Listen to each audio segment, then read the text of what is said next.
फिरौन को उसने वो ख्वाब देख लिया था कि एक सितारा उठेगा और फिर वो गिरेगा तो मेरी सारी सल्तनत को तबाह कर देगा। नजूमियों से उसने पूछ लिया, उसने कहा कि एक बच्चा पैदा होगा जो तेरी सल्तनत को तबाह करेगा। चाहिए तो ये था कि वो तौबा करता, लेकिन उसने क्या किया कि उसने बच्चों को कत्ल कराना शुरू किया। युज़ब्बिहूना अबनाअकुम, ज़िबा करा देता था तुम्हारे बेटों, और बच्चियों को वो जिंदा रखता था। तो हजरत मूसा जब पैदा हुए तो उनकी वालिदा ने पता क्या किया, उनको एक संदूक में बंद करके दरिया में बहा दिया। अब दरिया में बहते जा रहे हैं तो माँ थी तो परेशान भी हो गई, उनकी हमशीरा को कहने लगी जरा ध्यान रखना किधर जाते हैं। हजरत मूसा अलैहिस्सलाम दरिया में बहते बहते ना फिरौन ने ना दरिया के किनारे मकान बनाया हुआ था। आपको पता है बादशाहों का ज़ौक होता है। आजकल हमारे जो हुक्मरान हैं उन्होंने उसका नाम फार्म हाउस रखा हुआ है, मेरा फार्म हाउस, और पुराने जमाने में लोग डेरा कहते थे। तो उसने भी इस तरह का फार्म हाउस बनाया हुआ था। वहां पे हजरत मूसा अलैहिस्सलाम तैरते हुए ताबूत के अंदर, संदूक के अंदर जा रहे हैं। फिरौन और उनकी बीवी हजरत आसिया बे औलाद थी, बड़ी तड़प थी बेटे की, वो भी वहां खड़ी थी। संदूक तैरता हुआ आया तो फिरौन ने कहा कि जाओ पकड़ के लाओ, देखो क्या है। जब वो लेके आए ना तो आपकी हमशीरा जो निगरानी कर रही थी परेशान हो गई कि ये तो उसके हाथ लग गए, ये तो अब मारना लेगा। लेकिन जब खूबसूरत और चमकता हुआ बच्चा देखा तो बीबी आसिया कहने लगी ये बनी इसराइल का है ही नहीं, ये तो पता नहीं कहां से बहता हुआ यहाँ आ गया है। तू ऐसे ही छोड़, ये पता नहीं कहां से, रख ना ले, रख ना ले। तो हजरत मूसा अलैहिस्सलाम वो कहने लगा नहीं उन्हीं के हैं, मूसा अलैहिस्सलाम उसी के हैं। तो आसिया कहने लगी तेरे तो सर पे ना बस भूत ही सवार हो गया, हर वक्त वही लोग तुझे याद रहते हैं, पता नहीं कहां से बह के आया। अब रख लिया, मान गया फिरौन। आप फिरौन के घर में जो इसलिए बच्चे मरवा रहा था कि मेरी सल्तनत हजरत मूसा पैदा ना हो जाए, तो उसी के घर में परवरिश पाने लगे, उसी के घर में। अब औरतें मंगाई गई दूध पिलाने के लिए, तो हजरत मूसा अलैहिस्सलाम किसी बीबी का दूध नहीं पीते, तो आपकी हमशीरा ना वहीं दाएं बाएं घूमती रहती। तो कहने लगी जनाब आसिया से कि मैं एक बीबी को जानती हूँ, बड़ी साफ सुथरी है, मुझे उम्मीद है ये बच्चा उसका दूध पिएगा। तो फिरौन कहने लगा दौड़ के ला। तो अपनी वालिदा को लेके आई तो हजरत मूसा ने फौरन दूध पीना शुरू कर दिया। फिरौन को फिर थोड़ा शक हुआ। एक रवायत यूं भी लिखी है बाज लोगों ने कि फिरौन एक दिन उठाया हुआ था हजरत मूसा की, अभी थोड़ी सी उम्र थी, तो आपने उसकी दाढ़ी पकड़ के तो एक घूंसा दे मारा। जलाली तो शुरू से है ना। तो कहने लगा आसिया तू मान ना मान ये बच्चा वही है। तो हजरत बीबी आसिया कहने लगी कि तुझे गलत फहमी है, ये वो नहीं है। उसने कहा देखो ना ये तू उठाती है तो प्यार करता है, और मेरे जब करीब आता है तो इसके लबो लहजे में मैं तलखी महसूस करता हूँ। उसने कहा बच्चों को क्या पता। खैर एक तरफ उसने खाने पीने की चीजें रख दी, एक तरफ अंगारे रख दिए। वो भी हजरत आसिया कहती है कि तुझे समझ आए बच्चे बच्चे होते हैं। हजरत मूसा बच्चे तो थे, पर थे तो अल्लाह के नबी ना, अल्लाह के नबी थे। जब उसने कहा ना ये बच्चे हैं, तो हजरत मूसा अलैहिस्सलाम बजाए अंगारों की तरफ जाने के, नबी थे, वो सीधे खाने पीने वाली चीजों की तरफ बढ़ने लगे। फिर उन कहने लगा आप बता। अल्लाह ताला ने हजरत जिब्रील को भेजा, उन्हें कहा इधर नहीं जाना, आप उधर जाइए। तो आप आग की तरफ गए और एक कोयला उठा के जुबान पे रख लिया। तो आसी कहने लगी समझ आई, बच्चे को क्या पता किधर जाना है किधर नहीं जाना। अगर वो इतना ही ख्याल होता, वही बच्चा होता तो आग। और बाद मुफस्सिरीन ने लिखा है ये जो हजरत मूसा दुआ मांगते थे ना, रब्बी शरह ली सदरी व यस्सिर ली अमरी, ये वो आग का अंगारा जब कोयला मुंह में रखा था ना, तो उसकी वजह से जुबान में कुछ लुकनत आ गई। तो आप दुआ करते थे कि या अल्लाह मेरी जुबान की वो बंद गिरा खोल दे, ताकि मैं खुल के फिरौन के सामने बात कर सकूं। वही हजरत मूसा पलने लगे, वहीं पले, वहीं जवान हुए, वही अल्लाह ने सारी दौलतें दी, बहन भी मिली, माँ भी मिली, और सारे अजीजों का प्यार भी मिला। उसी घर के अंदर अल्लाह ने परवरिश करके फिरौन के जुल्म से बनी इसराइल को निजात अता फरमाई। मूसा भी फिरौन के घर में पलने लगे, और जब जवान हो गए तो फिरौन के यहाँ जो जुल्म होता था हजरत मूसा उस पर बोल पड़ते थे, जलाल फरमाते। तो फिरौन फिर नाराज नाराज रहने लगा, यहाँ तक कि उसने आपको निकाल दिया, आप तशरीफ ले गए वहां से। तो हजरत मूसा एक दिन शाम के वक्त दोबारा आए बस्ती में, लोग सोए हुए थे। तो दो आदमी, एक बनी इसराइल में से और एक फिरौन की अपनी कौम में से, वो दोनों आपस में झगड़ रहे थे।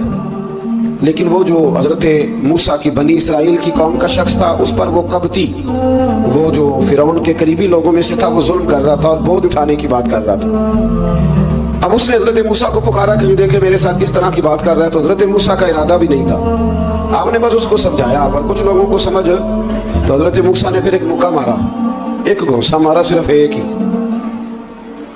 ये कई तगड़े और दलेर इस तरह के भी होते हैं कि घोंसा एक भी बर्दाश्त नहीं करते।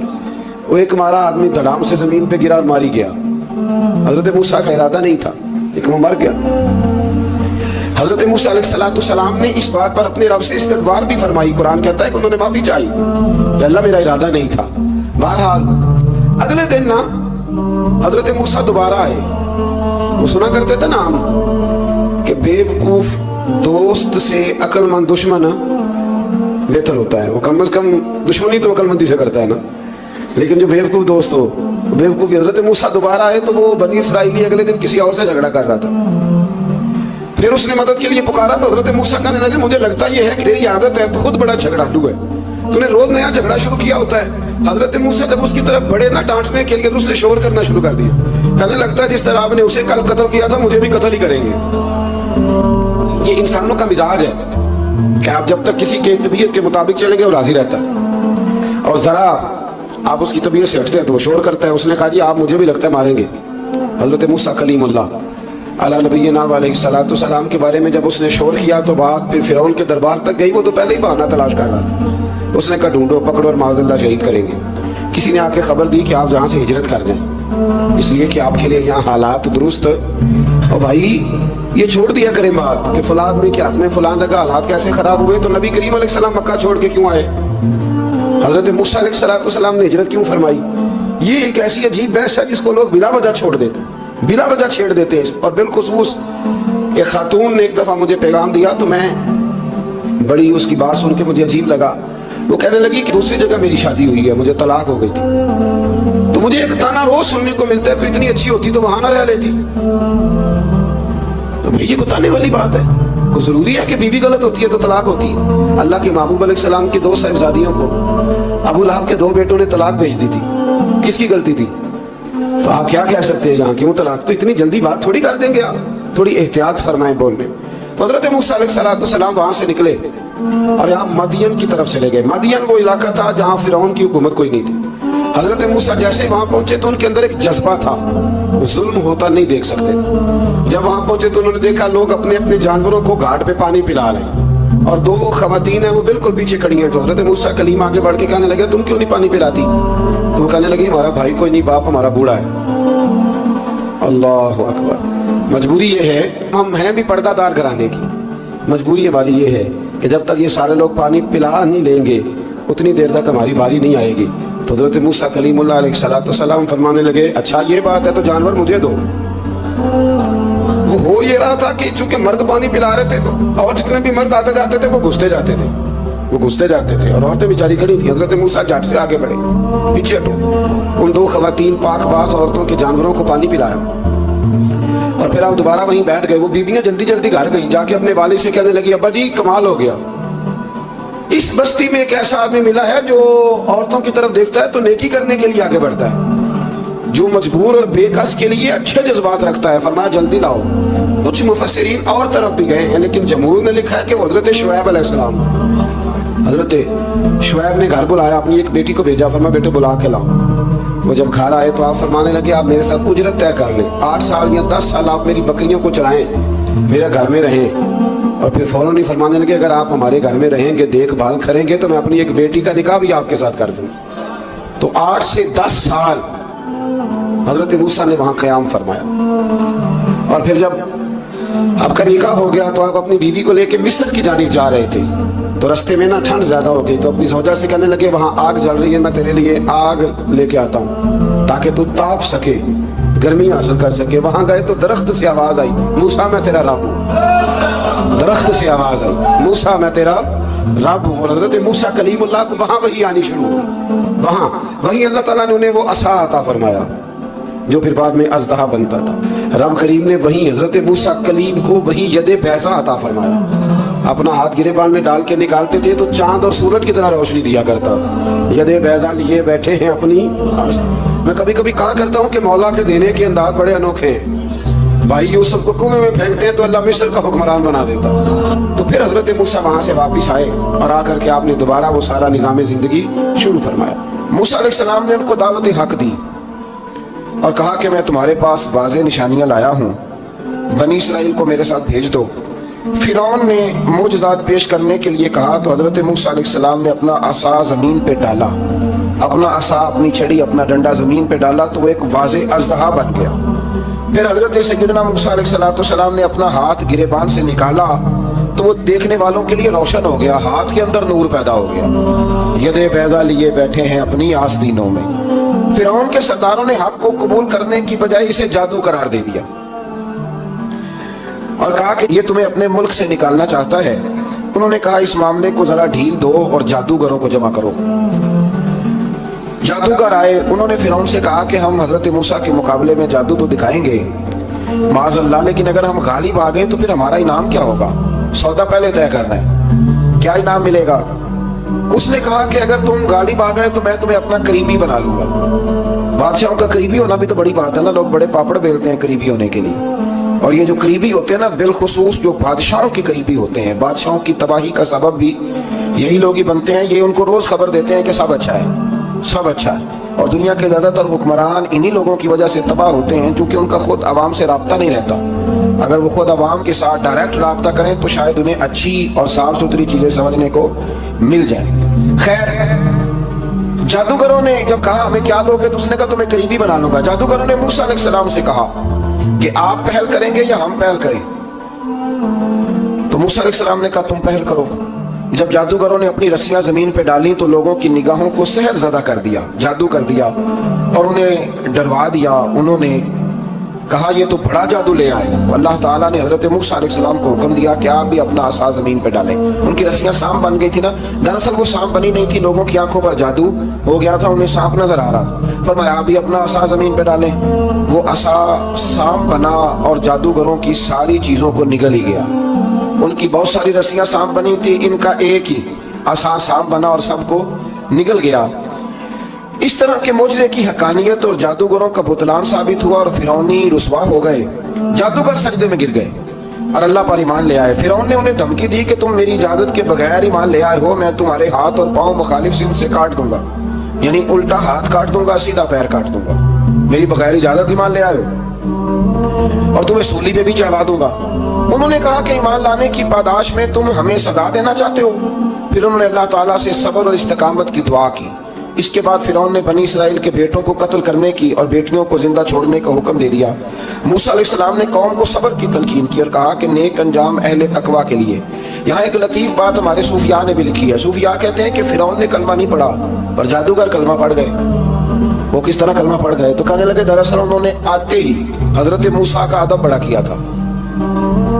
जादूगर हजरत मूसा के मुकाबले में आके भी उनसे कहते हैं कि रस्सियां आप पहले डालेंगे कि हम डालें, आप ऐसा पहले रखेंगे कि हम रखें? तो इतना सा अदब किया तो रब करीम ने फरमाया जो नबी का अदब करे वो बेईमान नहीं रह सकता, जो नबी का अदब करे वो बेईमान नहीं रह सकता, और जो नबी की बेअदबी करे वो ईमानदार नहीं रह सकता। खत्म हो गई बात। यहाँ हमारे सूफिया ने ये बात लिखी है कि चूंकि उन्होंने आते ही कहा था कि आप पहले डालेंगे या हम पहले डालें, तो हज़रत मूसा से उन्होंने पूछ लिया, नबी के पूछे बगैर पहल नहीं की, तो अल्लाह ने उन्हें ईमान की दौलत अता कर। अल्लाह ताला ने फिरौनियों पर कहत साली का अज़ाब नाजिल किया। फिरौनियों का तरीका ये था कि अच्छाई को अपना कमाल गर्दानते थे, कहते थे ये हमारी तरफ से, और बुराई को माज़अल्लाह बदशगुनी के तौर पर मूसा अलैहिस्सलाम की तरफ मंसूब करते थे। कहते थे माज़अल्लाह आपकी वजह से ये सारा कुछ हो रहा है। होते ना नहीं कहते जब से मैं वहां गया हूं तब से। हमारे बुजुर्ग एक लतीफा भी सुनाया करते थे कि किसी जिम्मेदार ने नमाज पढ़नी शुरू की थी तो उसके जानवर मरने शुरू हो गए। अब लोग समझते हैं कि माज़अल्लाह शायद ये किसी बुजुर्ग के सबब से ऐसा है, हालांकि ये तो अल्लाह की तरफ से आजमाइश होती है, उसकी हिकमतें होती हैं। अल्लाह तबारक व तआला ने उन पर अज़ाब क्या नाजिल किया।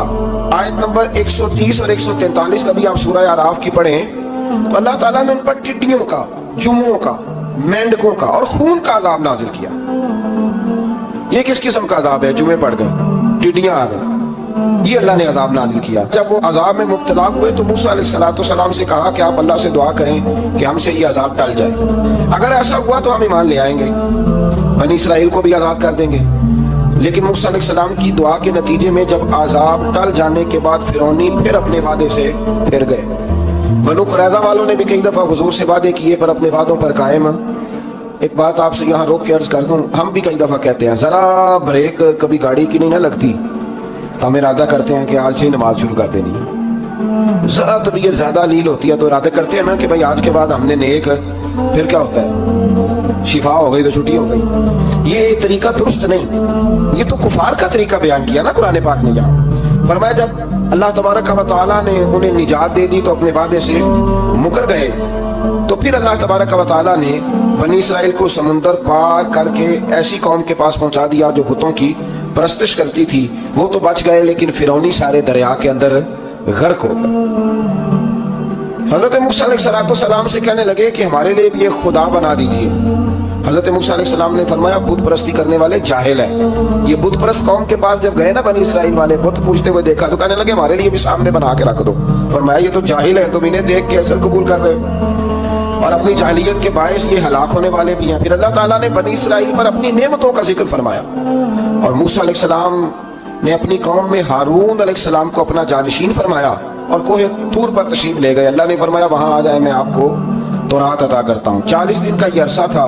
موسیٰ علیہ السلام نے وہاں پہ جا کے, وہ سارا واقعہ بھی انہی آیات میں ہے کہ حضرت موسیٰ نے عرض کیا تھا کہ رب ارنی, یا اللہ میں تجھے دیکھنا چاہتا ہوں. تو فرمایا لن ترانی, تو نہیں دیکھ سکتا. وہ بھی یہاں اللہ نے ذکر فرمایا. پھر اللہ تعالیٰ نے اپنی ایک تجلی جب کوہ طور پہ ڈالی تو حضرت موسیٰ علیہ السلام تاب نہ لا سکے اور بے ہوش ہو گئے اور پہاڑ بھی ریزہ ریزہ ہو گیا. اس کا ذکر بھی اللہ نے انہی آیات میں فرمایا. آیت نمبر 144 سے 155 تک حضرت موسیٰ علیہ السلام کو رسالت عطا کرنے, کلیم اللہ کا منصب عطا کرنے, تورات عطا کرنے کا ذکر ہے. آگے چل کے بتایا کہ جو متکبر لوگ ہیں نا وہ آیات الہیہ سے منہ پھیرتے ہیں اور جو لوگ اللہ کی آیات اور قیامت کو جھٹلاتے ہیں ان کے اعمال باطل ہیں. پھر موسیٰ علیہ السلام کے کوہ طور پر قیام کے عرصے میں بنی اسرائیل کے زیورات سے بچڑا بنا کر اسے معبود بنانے کا ذکر ہے. ان میں ایک جادوگر تھا سامری, سنا ہے سلالہ میں اس کی قبر ہے. حضرت موسیٰ کوہ طور پہ چلے گئے تو اس نے پیچھے سے نا سونے کا ایک بچڑا بنا لیا, اس میں سونے کی تاریں اس کے منہ میں لگائیں, ہوا چلتی تھی تو بجتی تھی. اتنے کمزور عقیدے کی یہ قوم تھی کہ انہوں نے فٹافٹ ماننا شروع کر لیا. فٹافٹ ماننا, کہنے لگا یہ ٹھیک ہے. چنانچہ موسیٰ علیہ السلام جب واپس آئے تو قوم پر غصے اور افسوس کا اظہار فرمایا اور کہا میرے پیچھے تم نے ایسا برا کام کیا. انہوں نے تورات کی تختیاں بھی زمین پہ ڈالی اور اپنے بھائی ہارون علیہ السلام کا سر پکڑ کے اس سے جواب طلبی کی.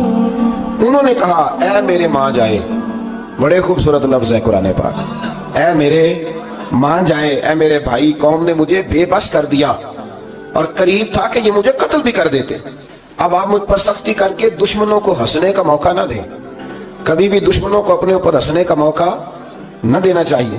پھر آیت نمبر 151 میں موسیٰ علیہ السلام کی دعا اور کلمات استغفار کا ذکر ہے. آگے چل کے بتایا کہ غصہ ٹھنڈا ہونے پر موسیٰ علیہ السلام نے تورات کی تختیوں کو اٹھایا جن کی تحریر میں اللہ سے ڈرنے والوں کے لیے ہدایت اور رحمت کی بشارت تھی. آیت نمبر 156 سے لے کر 158 تک میں موسیٰ علیہ السلام کی دعا کا ذکر ہے جس میں انہوں نے اپنی قوم کے لیے اللہ تعالیٰ سے دنیا اور آخرت کی بھلائی مانگی. اللہ تعالیٰ نے فرمایا یہ کامل نعمت میں ان لوگوں کو عطا کروں گا جو ایمان کے ساتھ تقوی بھی اختیار کریں گے. یہ انہیں